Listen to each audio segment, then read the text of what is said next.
Revelation chapter 2. Write this to the messenger of the assembly in Ephesus. This is the message of the one who holds everything, including the 7 stars in his right hand. The one who walks among the 7 gold menorahs says, I know your works, your toil, and your endurance. I know that you can't tolerate the wicked, and that you have tested those who claim to be apostles and aren't, and you've found them to be liars.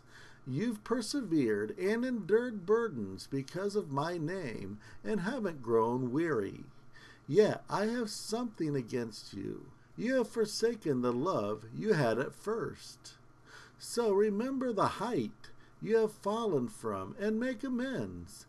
Do the former works, because unless you make amends for your sins, I will come to you quickly, and I'll remove your menorah from its place.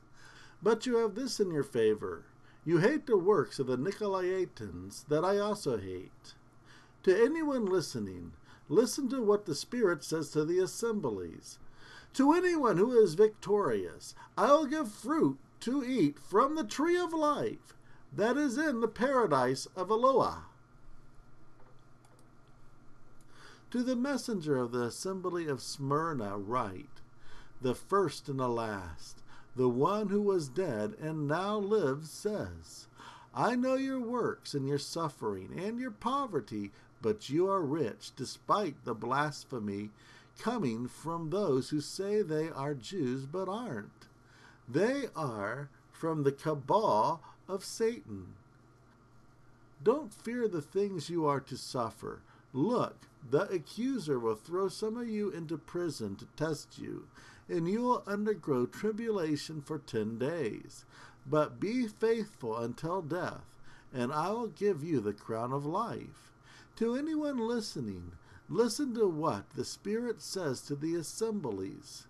Anyone who is victorious will never be harmed by the second death. To the messenger of the assembly in Pergamos write, the one with the sharp 2-edged sword says, I know your works, and where you live, where Satan's throne is, and that you hold firmly to my name. You didn't deny my faith in the days when my faithful witness, who was martyred among you, was made a spectacle of where Satan lives. But I have something against you, because some of you there cling to the doctrine of Balaam, who taught Balak to throw a stumbling block in front of the descendants of Israel, so that they would eat the oblations of idols and commit sexual immorality. You also have some who cling to the doctrine of the Nicolaitans. So amend your ways, or I will come to you quickly and wage war against them with the long sword of my mouth. To anyone listening, listen to what the Spirit says to the assemblies.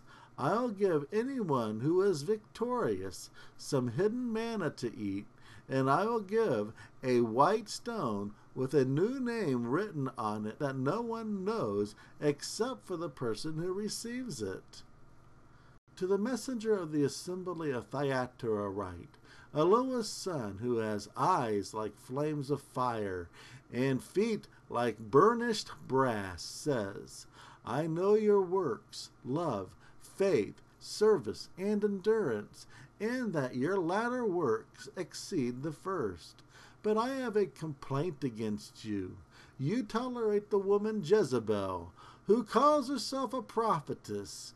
By her teaching she deceives my servants into sexual immorality and into eating meats offered to idols. I gave her time to change her ways, but she didn't want to turn away from her sexual immorality. Look, I'll throw her on a sickbed, and those who commit adultery with her will suffer great tribulation, unless they turn from her evil ways. I'll strike her children dead, and all the assemblies will know that I am the one who searches the innermost thoughts and motives. I'll compensate each of you commiserate to your works. But for the rest of you in Thyatira, everyone who hasn't accepted this doctrine, everyone who hasn't learned the so-called profound things of Satan, I won't burden you with anything else, but hold tightly onto what you have until I come. To those of you who are victorious, persevering in my works to the end, I will give authority over the nations. They will rule them with an iron scepter, and they, brackets, our enemies, will be shattered like clay jars, just as I myself have received authority from my Father. I will give them the morning star. To anyone listening, listen to what the Spirit says to the assemblies.